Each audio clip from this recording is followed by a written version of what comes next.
So, first of all, again, I wanted to tell you that I have a brand new format. So, this is all about, let me tell you what it's all about. It's all about asking for a friend. So, from here on out, I am going to be coming out. The topic is always going to be asking for a sister friend, and we'll be coming out every Sunday night at 7 p.m. Central Time. As you can see, I have a brand new logo. I am still working on getting my website released, but I am going to be doing things in a totally different way, all designed to ask for help for a sister friend. Okay. That term came around when oftentimes we would have our own challenges, but we were kind of too embarrassed to talk about them. And so we would ask for a friend, hopefully to get the help that we actually needed. So when we think about the things that women are challenged with, oftentimes we don't have a safe space to ask for help, right? Sometimes we don't feel confident enough to get the help that we need. So as I invite different individuals onto the show who are going to be experts, who are authorities in their field, they will be helping you to be guided to the right help that you need. But tonight, I want to talk about my friend, Samaria. All right, tonight I'm asking for a friend. Her name is Samaria. Let me tell you a little bit about Samaria. Now, if you've been a Bible scholar, you probably know all about Samaria. In fact, I'm just going to call her Sam because that is much easier. If you have read the 4th chapter of John, then you have met my friend Sam. So let's talk about what Sam was dealing with. If you look again in the 4th chapter of John, you know all about the Samaritan woman. But again, I'm going to call her Sam because she's our friend tonight. And since I am the only expert on the call tonight, then I am going to ask for participation from you to get some help from my friend Sam. Can you all help me with that? Let me hear out there. You're going to help me to get some help from my friend Sam. So, what we learn about Sam, if we go into the 4th chapter of John, is that Sam, first of all, comes to get her water in the middle of the day at noon, roughly. Now, in those areas, in biblical times, it was just plain hot, y'all. Just like it was here, hot here this past summer, it was just plain hot. So I know during the summertime, I would try to get things done early in the morning, like if I was going to go walking or something, or I would try to get them done late in the evening. I wasn't going out to do major kinds of stuff. I wasn't going to go walking in the neighborhood at 12 noon because it was simply too hot. But Sam is coming to get her water in the middle of the day. Now we know if you've studied a little bit about well behavior, right? Coming to the well to get some water. Sam again came in the middle of the day. Typically, women would either come late in the evening when it had cooled off, or they come in the morning so they could gather and hang out and just enjoy one another while they did all that work. Now, those water pots were heavy, y'all. Think about it. If you've ever looked at some pictures, there are women carrying these pots on their head.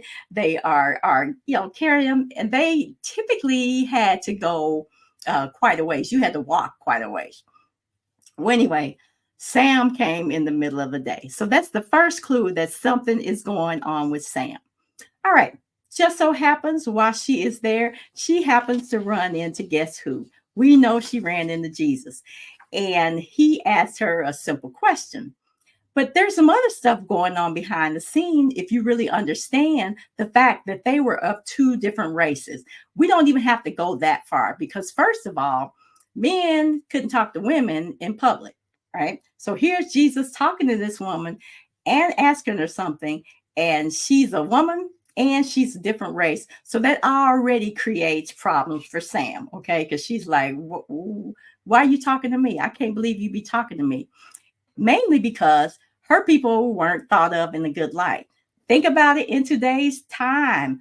Sometimes our people are not thought of in a good light and people will avoid us. So here's Sam, and she's struggling because a man's talking to her and a man of a different race, and he's asking her for something. So she goes into this conversation, and then suddenly what happens is Jesus gets into her personal business. We know the story. So Jesus says, Where's go get your husband? She goes, I don't have one. So now she had to be transparent about what was going on in her life. Do you know some Sams? Do you know some Sams that are dealing with some racial challenges? Do you know some Sams who are dealing with some marital challenges? Do you know some Sams who are dealing with not wanting to go certain places because they have been looked down upon? All right, so here is Sam, and we're going to help her to get some help. So if we were to, let's say, because we have Sams today, right? Things, women that are going through marital challenges, maybe you've been divorced, and they had the nerve to call her a serial, either divorcee or a serial widow. Now, think about it this way. She admits that, well, Jesus tells her that you've been married 5 times and the man you're living with now is not your husband. So obviously, this was something that was pretty widely known. And so Sam was most likely an outcast. You ever been in a situation where you've been an outcast? Or do you know a sister friend who is dealing with being an outcast? I remember my own life. Having divorced a pastor at one time in my life, I became an outcast. And it doesn't feel good. So here's Sam. So let's get some help for Sam. You guys want to help me with this? Let's get some help for Sam. So if Sam happened to go to a therapist right now, the therapist might do several things. The therapist, I believe, can help Sam. Anybody out there, therapist? Can you help Sam? They might, first of all, look at things like maybe she's experiencing some social phobia. Maybe Sam is dealing with some anxiety. You know, they might label her or give her a diagnosis of generalized anxiety disorder. Or she could be dealing with agoraphobia, having fear about being in certain places. Because obviously, because she comes to the well at a certain time of the day, that means she has some fears there that she doesn't want to run into other people. Y'all know they were talking about Sam like nobody's business, right? Because she had several husbands. But the good thing is nobody really knows that, but that's how people do Sam. All right. Anybody ever done that to you? Went ahead and made up things. We don't know if Sam um, was divorced 5 times. And in those days and time, the woman didn't have a choice. It wasn't like Sam could say, I'm leaving you. Usually it was the man that made the decision and left Sam out there on her own. Or let's imagine that Sam, all of Sam's husbands had died. Think about why she's living with another man now. Sam probably had some fears. Think about it. If all those men died, then Sam is probably scared to get married again, even though it really wasn't her choice. Or think about it from the man's side. Maybe Sam's man, who she was with then, she could have been a concubine. We don't know that, but people were quick to judge and say that Sam had probably some relationship challenges. So, again, if we sent her to a therapist, she might be diagnosed with a relational disorder. There could have been some abuse that happened to Sam. If we were to send her to a therapist who we knows that helps you to understand your thoughts and feelings so that you can change your behavior. If you were to go to a therapist, they would simply help you to understand your thoughts and what they were doing to your behavior, and then ultimately help you to change that behavior.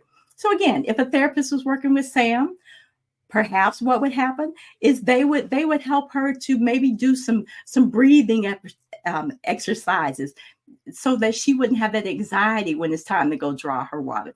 Perhaps they would deal with her from a standpoint of, again, just her thought processes that were causing her to exhibit certain behaviors. Okay. All right. So that's if Sam went to a therapist. Any therapists out there? I'm going to go to the comment section because I want to see if you all are joining in with me. Okay. Yes. So again, Sam could be helped by a therapist. And again, if you know women who are dealing with marital issues, right? Or they're dealing with some social phobias, afraid to go certain places because of how they will be treated, or how what others think of them, or the things that uh, you know how we do. People are so quick to judge. So, again, a therapist could be very helpful to her. Also, if she was to go to a counselor could be helpful to her. Any counselors out there?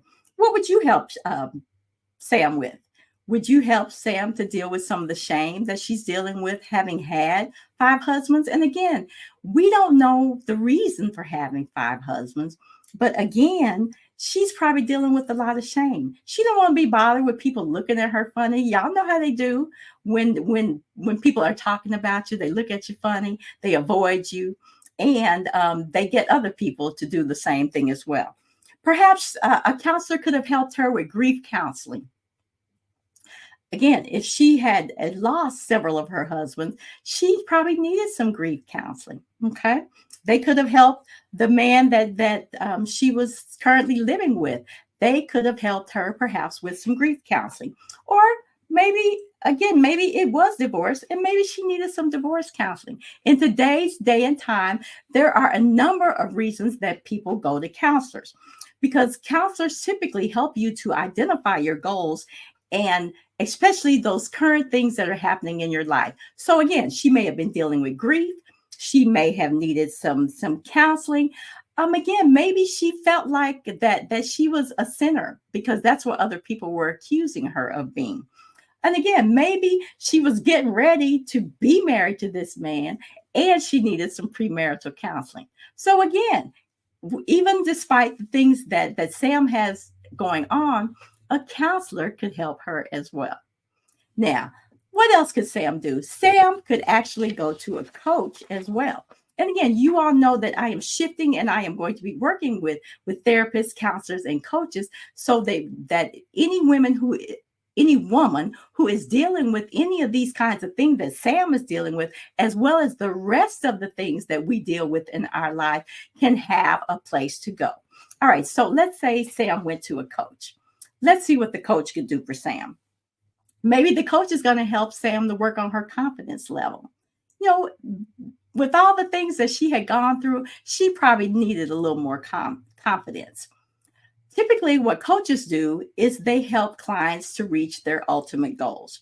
Maybe they could have worked with her and helped her to do some self affirmations, help her to study the scriptures to know that she was a child of God and that she had been created for a purpose, which we know because we know the end of the story, that it was because of Sam that the entire city just about got saved. Maybe they could have helped her achieve some of those goals, just moving on from these former husbands that she had. Or maybe she was going to get an image coach to help her to change her image so that people, that she wouldn't feel so self-conscious being around people. And then that would help some of that fear going places. So you all see where I'm going with this? And maybe she could have gotten a relationship coach. You all know that there is actually coaches out there that can help women ring when they have been in a shacking situation or in a relationship a long time. There are even coaches now that help you to get the ring. So again, can we help our sister Sam this evening? There are so many options for the things that she is going through. And that's just what I want to teach you as we continue to go along this journey with the life situations that women deal with.